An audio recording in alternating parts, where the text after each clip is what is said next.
আজকে আমরা যে বিষয়টি নিয়ে পড়ব সেটি হচ্ছে কাঙাল হরিনাথের গ্রাম বার্তা প্রকাশিকা পত্রিকা। আমরা জানি যে গ্রাম বার্তা প্রকাশিকা পত্রিকার সম্পাদক ছিলেন হরিনাথ মজুমদার। হরিনাথ মজুমদারের এই গ্রাম বার্তা প্রকাশিকা পত্রিকার উপরে প্রথম একটি ক্লাস করানো আছে, তোমরা অবশ্যই ওটা দেখে নিও, তাহলে এটা বুঝতে সুবিধা হবে। দেখো কোন কোন বিষয়গুলো এই পত্রিকায় তুলে ধরা হয়। প্রথম পয়েন্টে যেটা আমরা দেখতে পাবো সেটি হচ্ছে ব্রিটিশ সরকার তাদের সহযোগী জমিদার ও মহাজনদের শোষণ ও অত্যাচারের কথা তুলে ধরা হয়। অর্থাৎ সরকারের সাথে কিন্তু সহযোগী কারা ছিল? জমিদার ও মহাজন। তাদের শোষণ ও অত্যাচারের কথা কিন্তু এই পত্রিকায় তুলে ধরেছিলেন হরিনাথ মজুমদার। তারপর কি, তিনি নীলকুঠিতে কিছুদিন কাজ করেছিলেন। সেই সময় তিনি দেখেছিলেন যে নীলকররা কিভাবে কৃষকদের উপর অত্যাচার ও শোষণ চালায়, এবং সেটি তিনি নিজের চোখে দেখার পর এই কৃষকদের অত্যাচার দূর বা তাদের অত্যাচারের মাত্রা বা তাদের প্রতিকার করবার জন্য কিন্তু এই পত্রিকাটি, গ্রাম বার্তা পত্রিকাটি কিন্তু তিনি প্রকাশ করেন। এই শোষণ ও অত্যাচারের বিচার চেয়ে যখন পুলিশের কাছে যাওয়া হয় ৩ নম্বর পয়েন্টে, তখন কিন্তু পুলিশ তার কোনো বিচার দেওয়া তো দূরের কথা, বরং যারা অভিযোগ জানাতে যায় তাদের উপরই পুলিশ নির্যাতন শুরু করে, অর্থাৎ তারাই নির্যাতনের শিকার হয়। এই সব সামগ্রিক শোষণ ও অত্যাচারের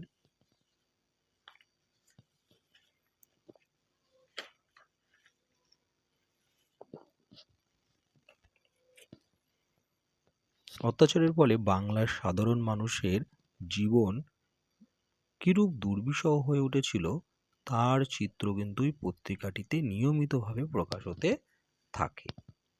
জমিদার ও জোদ্দারদের বিরুদ্ধে খবর প্রকাশ করতে গিয়ে হরিনাথ মজুমদার কিন্তু তাদের রোষের মুখে পড়েন। হরিনাথকে একবার জমিদারদের আক্রমণের থেকে এই লালন ফকির কিন্তু দলবল নিয়ে রক্ষা করে। অর্থাৎ তিনি যখন খবর সংগ্রহ করতে যায় তাদের বিরুদ্ধে, তখন কিন্তু তাদের রোষের মুখে তাকে পড়তে হয়। তখন তাকে রক্ষা করে কিন্তু এই লালন ফকির তার দলবল নিয়ে।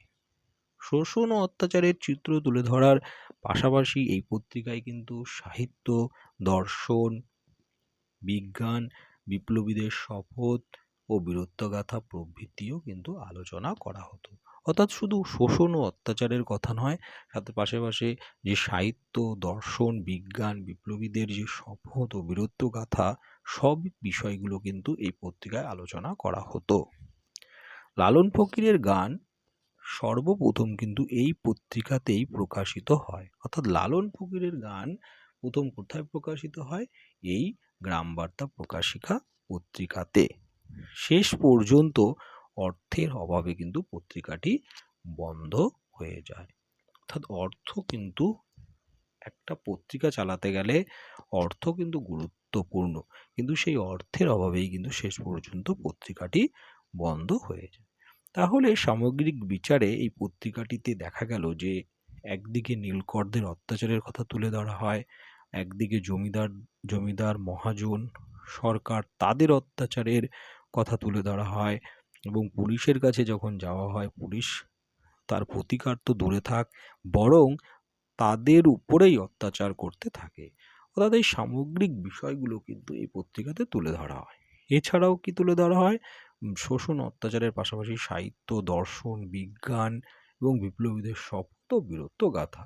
কিন্তু শেষ পর্যন্ত দেখা যায় যে পত্রিকাটি কিন্তু অর্থের অভাবে বন্ধ হয়ে যায়। অর্থাৎ বন্ধ হয়ে গেলেও কিন্তু পত্রিকাটির যে কিছু সময়ের জন্য যে এই বিষয়গুলোর উপর আলোকপাত করা, সেটা কিন্তু খুবই গুরুত্বপূর্ণ ভূমিকা পালন করে